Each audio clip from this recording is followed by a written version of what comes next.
हे सुनो सुनो सुनो सुनो। जब तलक रहेंगे गम तब तलक पिएंगे हम, तो गम के नीचे बम लगा के गम उड़ा दे, मार गोली दर्द के दम उड़ा दे मामा कल्लू मामा। समझ में आया? नहीं समझा? कोई बात नहीं, मेरे साथ एपिसोड के एंड तक बने रहोगे तो मैं समझा दूंगा। बट पहले तो वेलकम बैक, आप फिर से हाजिर हो गए। मेरी तरह आपका भी चक्कर फिल्मी है ना? Lights, camera and action.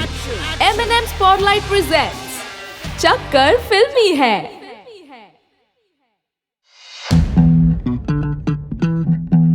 Vishal Bhardwaj, film director, screen writer, producer, music composer and playback singer, born in Chandrapur, raised in Meerut. Vishal Bhardwaj industry में आने से पहले अपने कुछ गजल गाने वाले दोस्तों के लिए हारमोनियम बजाया करते थे और उन्होंने 17 साल की उम्र में ही एक गाना भी कंपोज कर दिया, जिसे उनके पिताजी ने म्यूजिक डायरेक्टर उषा खन्ना को सुनाया, जिन्होंने 1985 की फिल्म यार कसम में इस गाने को फीचर भी किया। म्यूजिक कंपोज करते करते उन्होंने फिल्म इंडस्ट्री में कदम रखा और फिल्म डायरेक्शन की तरफ भी उन्होंने इसलिए कदम बढ़ाया ताकि उन्हें और म्यूजिक कंपोज करने का मौका मिले। पर फिल्म डायरेक्शन की तरफ उनका इंटरेस्ट तब बढ़ा जब 1994 की पल्प फिक्शन और तिरुवनंतपुरम के एक फिल्म फेस्टिवल में उन्होंने क्रिस्टोफ केस्लावस्की की टेलीविजन सीरीज डेक्लॉग देखी। This TV series is based on the 10 commandments by Jesus, जिस पर आज के मॉडर्न टाइम के हिसाब से 10 अलग अलग स्टोरीज बनाई गई हैं। विशाल भारद्वाज बताते हैं कि केस्लावस्की का उनकी लाइफ और करियर दोनों पर ही बहुत बड़ा इम्पैक्ट रहा है और यही सारे film makers Krzysztof Kieslowski, Quentin Tarantino, Satyajit Ray और अकीरा कुरोसावा को वो अपने फेवरेट फिल्म मेकर्स भी मानते हैं। Vishal Bhardwaj most prominent and recognisable work in the industry being the trilogy Maqbool, Omkara and Haider, जिसे उन्होंने शेक्सपियर के प्ले से अडैप्ट किया था, where Maqbool being adapted from Macbeth, Omkara being adapted from Othello and Heather being adapted from Hamlet। Adaptations के बारे में विशाल भारद्वाज कहते हैं कि उन्हें किसी भी कहानी को अडैप्ट करते वक्त उस कहानी को अपने हिसाब से प्रेजेंट करना पसंद है। वो ये भूल जाते हैं और वो ये भूल जाना चाहते हैं कि ओरिजिनल स्टोरी में क्या है, और ऐसा ही कुछ हमें उनकी फिल्मों में भी दिखाई देता है। बट इन फिल्मों को बनाते वक्त उन्हें काफ़ी अड़चनें भी मिली। मकबूल में मियाँ मकबूल का कैरेक्टर पहले के मेनन प्ले करने वाले थे, पर विशाल जी ने सभी मेल एक्टर्स को रियल दाढ़ी के साथ अपने अपने कैरेक्टर्स को पोर्ट्रे करने को कहा। अब के मेनन को दाढ़ी उगानी पड़ती तो वो उस वक्त हंसल मेहता की फिल्म नहीं कर पाते। आखिरकार के मेनन ने फैसला लिया कि वो ना चाहते हुए भी मकबूल में काम नहीं कर पाएंगे और इसलिए दोनों ही उस फिल्म में साथ काम नहीं कर सके और बाद में वो कैरेक्टर लेट इरफान खान ने प्ले किया, जिससे के मेनन भी बहुत खुश थे।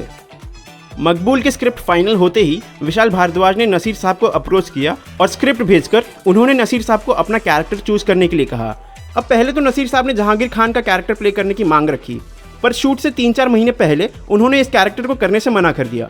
विशाल जी को ये बात बिल्कुल नहीं पसंद आई, क्योंकि उन्होंने पहले भी उनकी फिल्म मकड़ी में भी ऐसा ही किया था।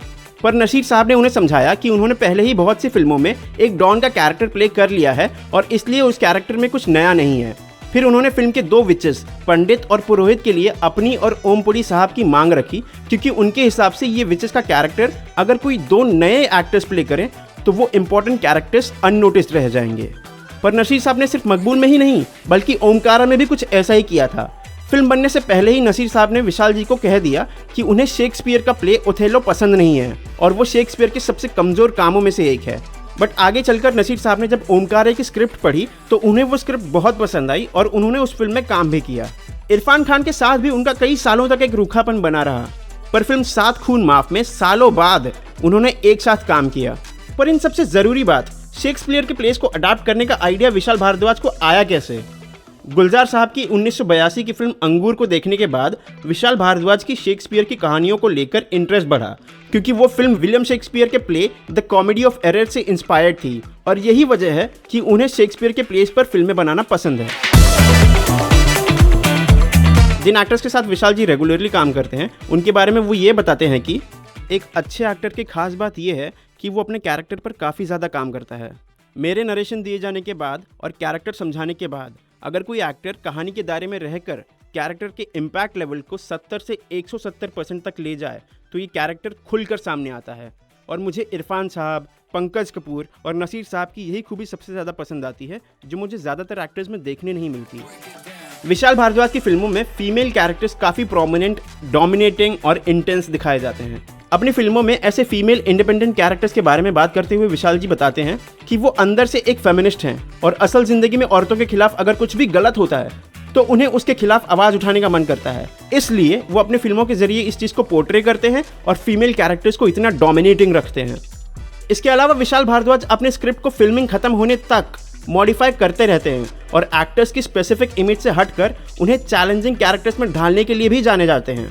उनसे पूछे जाने पर कि ओमकारा में उन्होंने सैफ अली खान को लंगड़ा त्यागी के कैरेक्टर में कैसे फिट किया, तो उन्होंने बताया कि अगर मैं क्रिकेटर होके म्यूजिक कंपोजर बन सकता हूँ, फिल्म डायरेक्टर बन सकता हूँ और शेक्सपियर पे अथॉरिटी बन सकता हूँ तो कोई कुछ भी कर सकता है अगर पैशन है तो। अपने करियर के दौरान विशाल भारद्वाज काफ़ी बार गुलजार साहब के साथ काम कर चुके हैं। 95% से भी ज़्यादा गाने उन्होंने गुलजार साहब के लिए ही कंपोज किए हैं। यहाँ तक कि दोनों आपस में एक दूसरे को अपसेल किया करते हैं। कोई अगर विशाल जी के पास गाने का म्यूजिक कंपोज करवाने पहुंचे तो वो गुलजार साहब के साथ में काम करने का सजेशन देते हैं, और अगर गुलजार साहब के पास कोई लिरिक्स लिखवाने जाए तो वो कहते हैं कि विशाल के साथ काम करते हैं। पर दोनों ने अनुराग कश्यप और राम गोपाल वर्मा के साथ मिलकर काम किया 1998 की फिल्म सत्या में।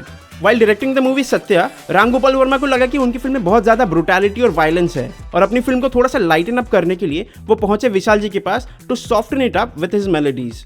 अब विशाल जी ने गाने का म्यूजिक डिस्कवर करते करते बना तो लिया, पर लिरिसिस्ट को मीटर समझाने के लिए उन्होंने उस गाने के डमी लिरिक्स लिखे जो मैंने आपको एपिसोड के शुरुआत में सुनाए थे।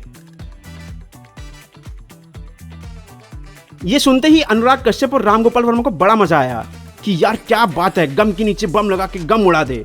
But now imagine Vishal Bhardwaj, Anurag Kashyap and Ram Gopal Varma all sitting in front of Gulzar sahab and making him listen to the same thing. ये ट्यून तो काफ़ी अच्छी है, पर ये क्या गिमिक है, ये बकवास गम के नीचे बम लगा के गम उड़ा दे।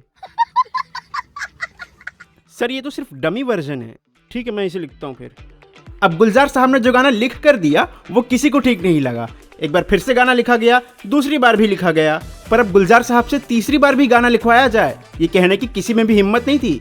फिर राम गोपाल वर्मा ने तैयार किया अनुराग कश्यप को कि वो कुछ कहें। सर मैं कुछ कहना चाहता हूँ। हाँ बोलो। सर ये लिखा तो काफ़ी अच्छा है, पर जो वो लाइन है ना, गम के नीचे बम लगा के गम उड़ा दे, वो बहुत अच्छी है, ये वैसा नहीं है।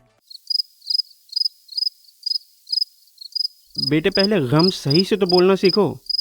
गम होता है, गम नहीं होता है। गजब बेइज्जती है। बट एनीवेज, राम गोपाल वर्मा ने इसे एक्सेप्ट ही नहीं किया और अकेले में विशाल जी से कहा कि वो उनकी लिखाई पर गाना शूट करना चाहेंगे। And here comes the good part. Vishal ji ने गुलजार साहब को बिट्रे ना करते हुए राम गोपाल वर्मा को साफ साफ मना कर दिया, पर बात आगे बढ़ी और जैसे तैसे राम गोपाल वर्मा कन्विंस हो गए कि गुलजार साहब के लिखे हुए लिरिक्स पर ही गाना शूट करते हैं, और वैसा हुआ भी। अब इस किस्से के 1-1.5 साल बाद विशाल जी के घर की डोरबेल बजी और जब विशाल जी ने पीप होल से देखा तो बाहर राम गोपाल वर्मा खड़े थे with a bottle of vodka in his hand. यार विशाल यार, वी वर सो रॉन्ग। किस बारे में? अबाउट गुलजार साहब, अबाउट द सॉन्ग। उस वक्त मुझे भेजा वर्ड सुनकर भेजागिरी याद आती थी यार, हैदराबाद में मिलती है ना, मुझे तब पसंद ही नहीं आया, पर now I like the song. And that's how we got the all time classic song गोली मार भेजे में डिस्कियाँ भेजा शोर करता है डिस्कियाँ। अब इस गाने को भले ही विशाल जी ने कंपोज किया हो, लेकिन जैसा कि मैंने आपको एपिसोड की शुरुआत में बताया था कि वो एक प्लेबैक सिंगर भी हैं, लेकिन अपनी फैमिली में वो इकलौते नहीं हैं जिनके पास ये हुनर है। अपनी वाइफ रेखा भारद्वाज जी के साथ भी वो रेगुलरली कोलैबोरेट करते रहते हैं, और उनके बेटे आसमान भारद्वाज वो भी बतौर film maker Hindi film industry में कदम रख चुके हैं। कुत्ते।